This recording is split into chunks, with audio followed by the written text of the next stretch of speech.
अस्सलाम वालेकुम। Last time हमने लेक्चर में मोनो हाइब्रिड क्रॉस का देखा था कि मोनो हाइब्रिड क्रॉस में किस तरीके से पनेट स्क्वायर बनता है और किस तरीके से इंफॉर्मेशन ट्रांसमिट होती है। आज हम देखेंगे कि डबल अगर दो डिफरेंट ट्रेड्स हों तो उस कंडीशन में क्या रूल अप्लाई होते हैं। मैं हूं तला सलीम और मैं आपका बायोलॉजी इंस्ट्रक्टर वी ट्यूशन से, जो कि पाकिस्तान का पहला free of cost learning platform है। तो लेक्चर की तरफ हम चलते हैं। और ये जो बेसिकली मैंने आपको बात कन्वे की थी, ये actually law of independent assortment है, जो कि मेंडल का लॉ है।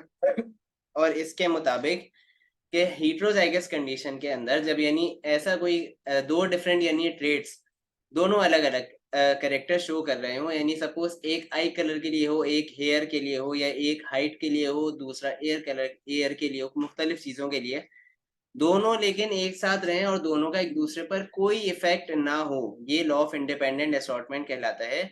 These alleles are assorted independent of each other and they express their characters in next generation.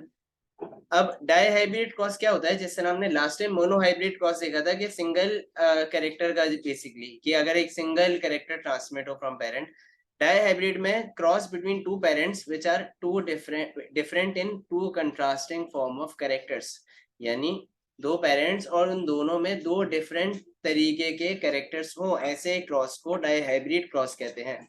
Example के तौर पे यहाँ पर सपोज एक सीड है जो कि येलो है, उसके लिए जो यहाँ पर एलील मौजूद है वो कैपिटल वाई है, और दूसरे जो एलील है वो है कैपिटल आर, जो कि सीड की शेप को यानी मेंटेन रखें, that is the round shape.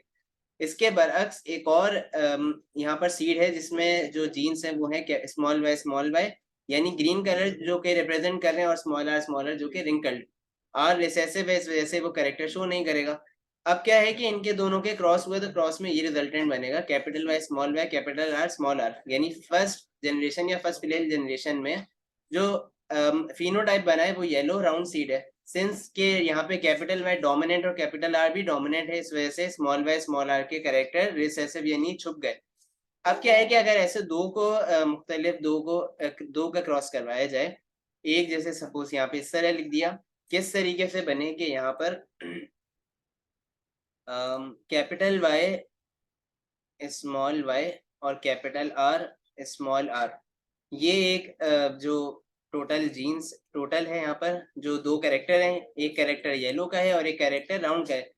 ये देखें दोनों साथ मौजूद हैं लेकिन दोनों का एक दूसरे पर कोई इफेक्ट नहीं होगा, यानी ऐसा नहीं है कि राउंड सिर्फ येलो येलो यानी वाई वाई एक उसमें चले जाए, एक में आर आर सिर्फ जाए, तो इस तरीके से नहीं होता। यानी ये हुआ कैपिटल वाई और कैपिटल आर का एक गैमीट बना, दूसरा ये कैपिटल वाई पे इससे मल्टीप्लाई हुआ, यानी कैपिटल वाई स्मॉल आर, फिर स्मॉल वाई कैपिटल आर, और फिर स्मॉल वाई स्मॉल आर। तो यहाँ पर यही लिखे हुए देखें, capital Y capital R, capital Y small Y capital R and small are.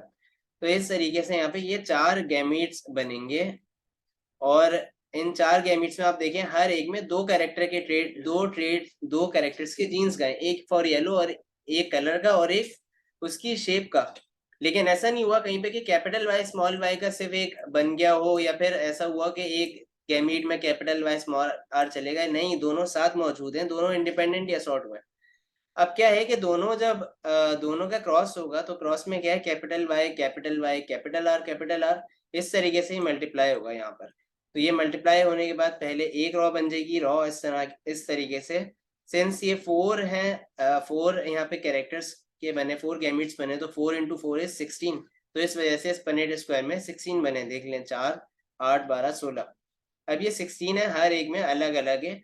अब क्या है कि आपने यहाँ पे देखा कि फिनोटाइप क्या बना, तो फिनोटाइप क्या बना कि राउंड और येलो और राउंड सीड वाले कितने हैं। तो अब आप कैलकुलेट किस तरीके से करते हैं इसको, कि आपने सबसे पहले देखा कि capital Y small capital R yellow round है, तो येलो राउंड और इस तरीके से येलो राउंड, ये भी फिर येलो राउंड बनेगा, ये भी येलो राउंड है, ये भी, ये और सिंस ये भी है। तो इस तरीके से 1 2 3 4 5 6 7 8 9, तो 9 येलो राउंड के बने। उसके बाद फिर आप नेक्स्ट की काउंटिंग करेंगे, दैट इज के अब क्या कंडीशन हो सकती है, ग्रीन राउंड भी हो सकता है। तो ग्रीन राउंड का क्या है, ये रहा, एक ग्रीन राउंड का ये रहा, और एक ग्रीन राउंड का ये रहा। तो ये टोटल 3 है। उसके बाद तीसरा केस क्या हो सकता है कि अब येलो और रिंकल्ड हो, तो येलो और रिंकल्ड का एक ये रहा, एक ये रहा और एक ये रहा, यानी ये बने कितने, 3। और उसके बाद आखिरी जो केस है वो किस चीज का है, रिंकल्ड एंड ग्रीन, तो उसका सिर्फ एक केस बना ये रहा। तो यहाँ पर जो मोस्टली रेशो आता है वो 9:3:3:1 का रेशो आता है in case of dihybrid cross. अब आपको यहाँ पे पेपर्स के हिसाब से आपको एक जनरली मैं बात बताऊं तो फिनोटाइप के अलावा आपको जीनोटाइप भी लिखना होता है। तो जीनोटाइप किस तरीके से लिखते हैं कि जीनोटाइप में आपको लिखने के लिए आप हर एक की अरेंजमेंट करेंगे। इसको पहले मैं मिटा देता हूँ, just give me a second. अच्छा, अब सपोज यहाँ पर के जो कैरेक्टर है उसके हिसाब से यहाँ पे हम बात करें, सबसे पहले जीनोटाइप हम देख रहे हैं। तो जीनोटाइप में आप सबसे पहले लिख देंगे कैपिटल वाई, कैपिटल आर और कैपिटल आर, यानी पहले को देख के ही मैंने लिख दिया। अब इसके जितने भी रिजल्ट मौजूद हैं, पहला ये रहा कैपिटल वाई, कैपिटल आर का। उसके बाद और कोई नहीं है तो आपने यहाँ पे आके लिख दिया 1। उसके बाद फिर आप नेक्स्ट आपने देखा capital Y, small Y, capital R. उसके बाद ये रेशो कितना आया, यहाँ पर एक ये रहा और एक ये रहा 2, और इस तरीके से ये 2 आ गए। फिर थर्ड केस क्या है कि कैपिटल आर, स्मॉल आर। अब इसके आप चेक करेंगे कि इसके रिजल्ट्स कितने हैं। तो यहाँ पर एक ये रहा और दूसरा ये रहा, तो यहाँ पर आपने यहाँ पे 2 लिख दिया एंड देन सो ऑन। आप ये पूरा लिखते जाएंगे, यहाँ पे आप कैंसिल करते हैं ताकि आपको रिमाइंड रहे कि कौन से इंक्लूड हो चुके हैं। तो यहाँ पे पूरा जीनोटाइप बन जाएगा कि हर एक की इंडिविजुअल, यानी जीनोटाइप टोटल कितने जीनोटाइप के कितने कितने मौजूद हैं। तो इस तरीके से ये डाइहाइब्रिड क्रॉस कंप्लीट होता है और यहाँ पे लेक्चर भी कंप्लीट होता है। आज हमने देख लिया कि किस तरीके से डाइहाइब्रिड क्रॉस को सॉल्व करते हैं और साथ ही साथ ये भी कि डाइहाइब्रिड क्रॉस होता क्या है। मेंडल का सेकंड लॉ यानी लॉ ऑफ इंडिपेंडेंट असॉर्टमेंट क्या था कि दोनों जो कैरेक्टर्स हैं दोनों इंडिपेंडेंटली असॉर्ट होंगे, दोनों का एक दूसरे पर कोई इफेक्ट नहीं होगा, दोनों अलग अलग ही गैमेट्स में जाएंगे, यानी एक साथ आ सकते हैं। ऐसा नहीं है कि एक ही के कैरेक्टर जो है सिर्फ एक गैमेट में आ जाए। तो यहाँ पर ये लेक्चर खत्म होता है। नेक्स्ट लेक्चर में मैं फिर आपको, अच्छा एक और चीज, सॉरी लेक्चर एंड करने से पहले, that is the test cross.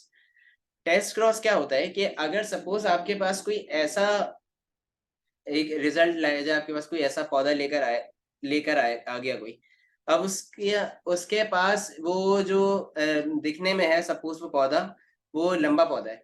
अब आपको नहीं पता कि यानी उसके पास हाइट तो मौजूद है, यानी उसके पास हाइट के जीन्स है, लेकिन अब आपको नहीं पता कि वो होमोजाइगस डोमिनेंट है या फिर हीट्रोजाइगस डोमिनेंट है। क्योंकि डोमिनेंट कैरेक्टर क्या है, उसका हाइट का कैरेक्टर डोमिनेंट है जो उसमें अपेयर हुआ है। तो अब या तो होमोजाइगस कंडीशन हो तब भी वो अपेयर हो सकता है, या हीट्रोजाइगस हो तब भी। तो आपको कैसे पता चलेगा कि होमोजाइगस है या हीट्रोजाइगस। तो अगर आप ये फाइंड करें कि होमोजाइगस और हीट्रोजाइगस को, तो इसी को टेस्ट क्रॉस कहते हैं। टेस्ट क्रॉस में आपका जो भी डिजायर्ड प्लांट आया है, आपने उसके साथ उसका क्रॉस करवा देंगे आप होमोजाइगस रिसेसिव के साथ। क्यों? क्योंकि आप देखें अगर होमोजाइगस डोमिनेंट हुआ सपोज वो प्लांट, यानी उसकी हाइट टॉल थी, तो अब अगर सपोज करते हैं हम कि वो होमोजाइगस डोमिनेंट है, इसके गैमीट्स बने कैपिटल टी और इसके बने स्मॉल टी। जब क्रॉस हुआ तो यहाँ पे सारे रिजल्ट जो बने कैपिटल टी स्मॉल टी के बने, यानी तमाम रिजल्ट, यानी 100% टॉल प्लांट आएंगे, एक भी ड्वार्फ प्लांट नहीं आएगा। तो इसका मकसद क्या है कि होमोजाइगस डोमिनेंट हुआ। अब किस तरह, दूसरे केस को भी देख लेते हैं कि अगर सपोज करते हैं हम कि जो प्लांट है वो हीट्रोजाइगस डोमिनेंट है, तो मैंने उसका क्रॉस करवा दिया होमोजाइगस रिसेसिव के साथ। जब क्रॉस करवाया इसके गैमीट बने कैपिटल टी स्मॉल टी, इसके बने स्मॉल टी और स्मॉल टी। जब क्रॉस हुआ तो क्या बना कि कैपिटल टी स्मॉल टी, और आप यहाँ पर देखें कि 50% रेशो जो बना वो ड्वार्फ प्लांट का बना, 50% टॉल प्लांट का। सो मींस अगर होमोजाइगस डोमिनेंट होता तो वो एक भी, क्योंकि होमोजाइगस रिसेसिव के साथ हम करवा रहे हैं और डोमिनेंट जब भी मौजूद होता है तो वो रिसेसिव के कैरेक्टर को शो होने नहीं देता। तो इस वजह से जब भी अगर होमोजाइगस डोमिनेंट हुआ तो मींस 100% रिजल्ट टॉल प्लांट आना चाहिए। लेकिन अगर प्लांट जो है, अगर रिजल्ट सपोज उनमें एक उसमें 50% जो केस आ गए रेशो वो शॉर्ट प्लांट आ गए, तो इसका मतलब क्या है इसके कि जो आपके पास प्लांट लाया गया था जो दिखने में लंबा था, लेकिन उसके पास ऐसा जीन भी मौजूद था जो कि ड्वार्फ का था, मींस के वो प्लांट हीट्रोजाइगस डोमिनेंट था जिसकी वजह से 50% डॉर्फ प्लांट आए, क्योंकि रिसेसिव हमेशा रिसेसिव की मौजूदगी में ही अपने कैरेक्टर्स शो करता है। यहाँ पर लेक्चर खत्म होता है और नेक्स्ट लेक्चर में फिर हम इसके को डोमिनेंस से, इनकम्प्लीट डोमिनेंस से वो सारी चीजें पढ़ेंगे। सो अगर आपको यहाँ तक कोई भी क्वेरीज, कोई भी सवाल हो तो आप मुझसे व्हाट्सएप कम्युनिटी पर पूछ सकते हैं। इसके अलावा आप हमारे चैनल को सब्सक्राइब कर सकते हैं और वीडियो पसंद आई तो लाइक करें। And you can also follow us on different social platforms. So आपका देखने का बहुत शुक्रिया। फिलहाल के लिए मुझे दीजिए इजाजत। अपना बहुत ख्याल रखें। अल्लाह हाफिज।